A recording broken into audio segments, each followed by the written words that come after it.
बोले विष्णु भगवान की जय।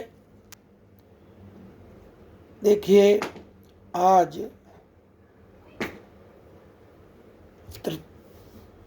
ये गरुड़ पुराण सारोद्धार का तृतीय एपिसोड है। तो इस तृतीय में दूसरा अध्याय है।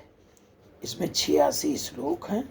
43 का एक एपिसोड, 43 का दूसरा बनेगा। इस दूसरे अध्याय में गरुड़ जी ने कहा कि कीदृशो यमलोकस्य पंथा भवति दुःखतः तत्र यान्ति यथा पापास्तन्मे कथय केशव। हे केशव, यमलोक का मार्ग किस प्रकार दुखदाई होता है, पापी लोग वहां किस प्रकार जाते हैं, वह मुझे बताइए। तो इस अध्याय में यम मार्ग की यातनाओं का वर्णन, बैतरणी नदी का स्वरूप, यम मार्ग के 16 पुरों में क्रमशः गमन, वहां पुत्रादिकों द्वारा दिए गए पिंडदान को ग्रहण करना, इतना यह दूसरे अध्याय में रहेगा। 2 एपिसोड में यह अध्याय पूरा होगा। तो बोलिए वृंदावन बिहारी लाल की जय। तो जब गरुड़ जी ने पूछा तो श्री भगवान बोले कि हे गरुड़, महान दुख प्रदान करने वाला यम मार्ग के विषय में मैं तुमसे कहता हूं। मेरा भक्त होने पर भी तुम उसे सुनकर कांप उठोगे। यम मार्ग में वृक्ष की छाया नहीं है जहां प्राणी विश्राम कर सके। उस यम मार्ग में अन्न आदि नहीं है जिनसे वह प्राणी अपनी रक्षा कर सके। तो हे खग, वहां कहीं कहीं जल भी नहीं दिखता जिससे अत्यंत तुषातुर वह जीव पी सके। वहां प्रलय काल की भांति 12 सूर्य तपते रहते हैं। उसी मार्ग में जाता हुआ पापी कभी बर्फीली हवा से पीड़ित होता है, तो कभी कांटे चुभते हैं, कभी महाविस्तर सर्पों द्वारा डसा जाता है।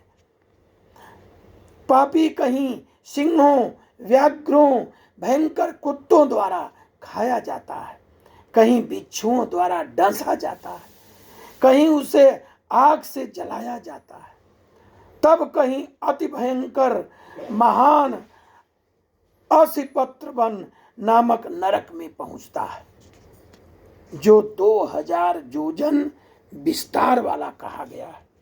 2000 योजन में यह क्रिया विभिन्न प्रकार की होती है। वह वन कौओं, उल्लुओं, बटों, गिद्धों, सर्गों और ढांसों से व्याप्त है। उसमें चारों ओर दावाग्नि व्याप्त है। असिपत्र के पत्तों पर वह जीव उस वन में छिन्न भिन्न हो जाता है।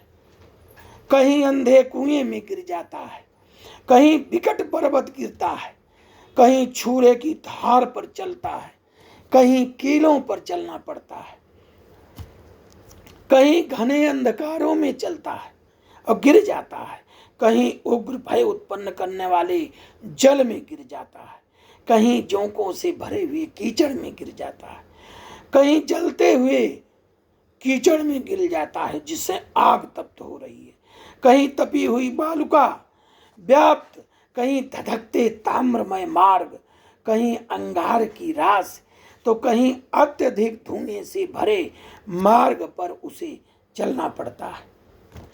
कहीं अंगार की वृष्टि होती है, कहीं बिजली गिरने का शिला वृष्टि होती है, कहीं रक्त की, तो कहीं शस्त्र की, कहीं गर्म जल की वृष्टि होती है, कहीं खारे कीचड़ की वृष्टि होती है। मार्ग में कहीं गहरी खाई है, कहीं पर्वत है, शिखरों की चढ़ाई है और कहीं कंदराओं में प्रवेश करना पड़ता है। कहीं घना अंधकार है तो कहीं दुख से चढ़ी जाने वाली शिलाएं हैं, कहीं मवाद, रक्त तथा विष्ठा से भरे हुए तालाब हैं।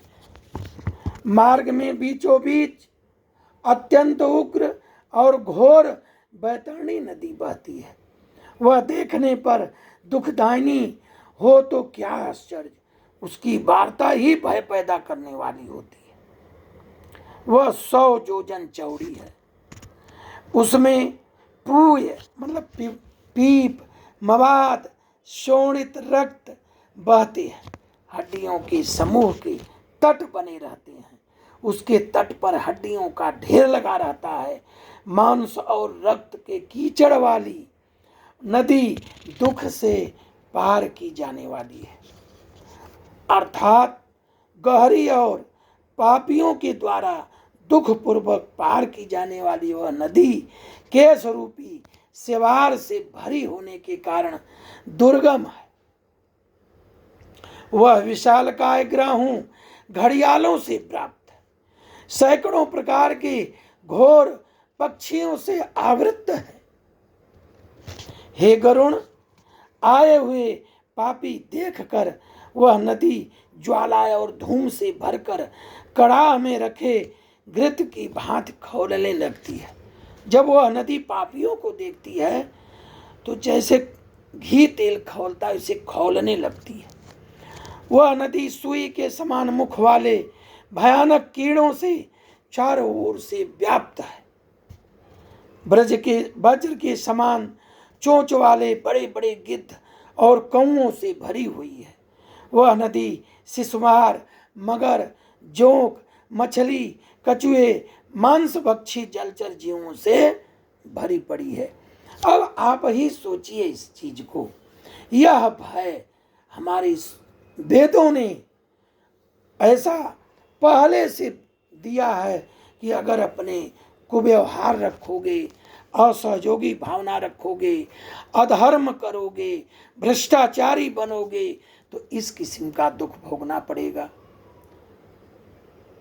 यह एक प्रकार की मन में डर पैदा करता है जो हमको कि सत्य के मार्ग पर ले जाएगा। आखिर फांसी की डर से कोई भी अपराधी व्यक्ति फांसी की डर से हो सकता है किसी को मृत न करे। फांसी की डर अभी हो जाए तो ये विचार खत्म हो जाएगा कि भाई फांसी हो जाएगी। तो मरने की जब डर इतनी है तो इतनी पापियों को खराब दशा सुन करके बहुत ही दुख होता है और डर पैदा होती है। और डर पैदा होती तो ये भ्रष्टाचार और अनाचार ये सब नहीं होते।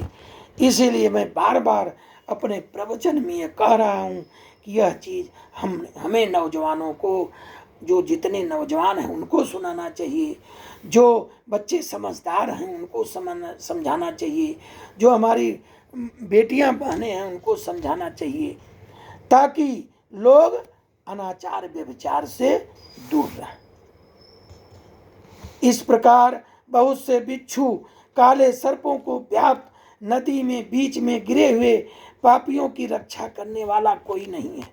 उसके सैकड़ों हजारों भंवरों में पड़कर पापी पाताल चले जाते हैं, क्षण भर पाताल में रहते हैं और एक क्षण में ही फिर ऊपर आते हैं। तो हे खग, वह नदी पापियों के गिरने के लिए ही बनाई गई है, उसका पार नहीं दिखता। वह अत्यंत दुख पूर्वक तरने योग्य और बहुत दुख देने वाली नदी होती है।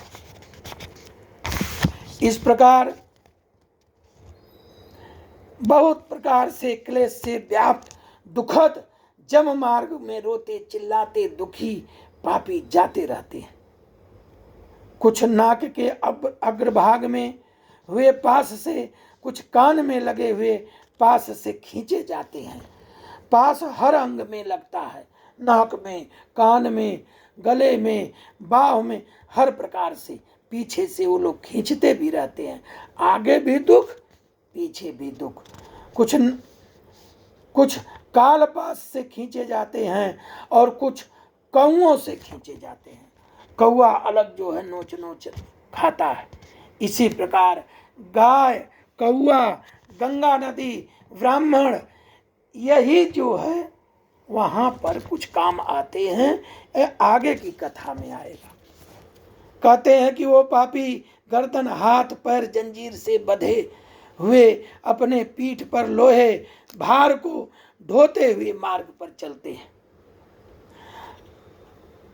अत्यंत घोर जमदूतों द्वारा मुदगरों से पीटे जाते हैं और मुख से रक्त बमन करते हैं तथा बमन किए हुए रक्त को पुनः पीते हैं, क्योंकि प्यास भी लगी रहती है। अपने दुष्कर्मों को सोचते हुए प्राणी अत्यंत ग्लानि अनुभव करते हैं, अति दुखित होकर जमलोक को जाते हैं। इस प्रकार जब मार्ग में जाता हुआ वह मंदबुद्धि प्राणी हा पुत्र हा पौत्र, इस प्रकार पुत्र पौत्र पौत्रियों का नाम लेते हुए हाय हाय करते हुए विलाप करते हुए पश्चाताप की ज्वाला में जलते हुए आगे बढ़ता है। मनुष्य पुण्य के संबंध में मनुष्य जन्म वह विचार करता है कि हमने पुण्य नहीं किया, नहीं तो आज हमारा मनुष्य जन्म प्राप्त होता। उस प्राप्त करके मैंने धर्मचारण नहीं किया, यह मैंने नहीं किया, मैंने दान नहीं दिया, अग्नि में हवन नहीं किया, तपस्या नहीं की, देवताओं की पूजा नहीं की, विधि विधान से तीर्थ सेवा नहीं की। अतः हे जीव, जो तुमने किया है उसी का फल भोगो। तो कहते हैं हे देही, तुमने ब्राह्मणों की पूजा नहीं की, देव नदी गंगा का सहारा नहीं लिया, सत्पुरुषों की सेवा नहीं की, कभी भी दूसरे का उपकार नहीं किया, इसलिए हे जीव जो तुमने किया है अब उसी का फल भोगो। तो मनुष्य और पशु पक्षियों के लिए जलहीन प्रदेश में जलाशय का निर्माण नहीं किया, गौओं और ब्राह्मणों की आजीविका के लिए थोड़ा सा प्रयास नहीं किया। इसलिए हे देही, तुमने जो किया उसी से अपना निर्वाह करो। तुमने नित्य दान नहीं किया, गौओं को दैनिक भरण पोषण की व्यवस्था नहीं की, वेदों और शास्त्रों और वचनों को प्रमाण को नहीं माना, पुराणों को नहीं सुना, विद्वानों की पूजा नहीं की। इसलिए हे देही, जो तुमने किया है उसी दुष्कर्मों को फल अब भोगो। नारी जीव भी पश्चाताप करते हुए कहता है मैंने पति की हितकर आज्ञा पाले। जो नारी जीव है वो भी वहां जाता है, उसी प्रकार का अगर पाप किया है तो वह भी भोगता है। वह भी सोचते हैं कि मैंने पति की हितकर आज्ञा का पालन नहीं किया, पति धर्म का पालन नहीं किया, गुरुजनों और गौरवोचित सम्मान कभी नहीं दिया। इसलिए हे देही, जो तुमने किया उसका फल भोगो। क्वचिंत स्थर्यत्र त्वया कृतम, जो आपने किया उसका फल भोगो। धर्म की बुद्धि से एकमात्र पति की सेवा नहीं की, पति की मृत्यु हो जाने पर अग्नि प्रवेश करके उनका अनुगमन नहीं किया, वैधव्य प्राप्त करके त्यागमय जीवन नहीं बिताया। इसलिए हे देही, जैसा कर्म किया वैसा फल भोगो। मास पर्यंत किए जाने वाले उपवासों तथा चंद्रायण व्रतों का आदि सुविस्तृण नियमों से पालन शरीर को सुखाया नहीं, पूर्व जन्म के किए हुए दुष्कर्मों से बहुत प्रकार के दुखों को प्राप्त करने के लिए नारी शरीर प्राप्त किया था। इस तरह बहुत प्रकार के विलाप करके पूर्व देह का स्मरण करके मेरा मानव जन्म कहाँ चला गया, इस प्रकार चिल्लाता हुआ वह जीव जब मार्ग में चलता है।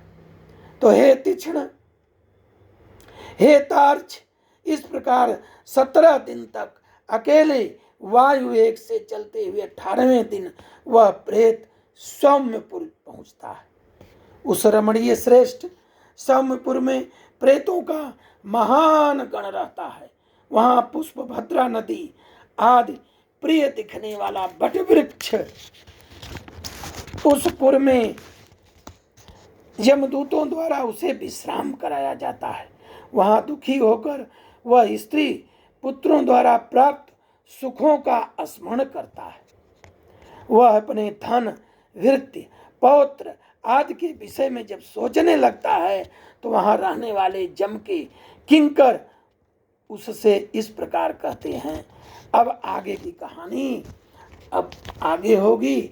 इस प्रकार यह जो है दूसरे अध्याय का 43वां 46वां श्लोक तक हमने कहा। अब आगे की कथा आगे वाली इस एपिसोड में आप लोग इसे सुने, सुनाएं, शेयर करें, सबको भेजें, यूट्यूब पर जाएं, श्रीनाथ पांडे नाम डाल करके इस चीज को सुनें। जय श्री राम। बोलिए विष्णु भगवान की जय।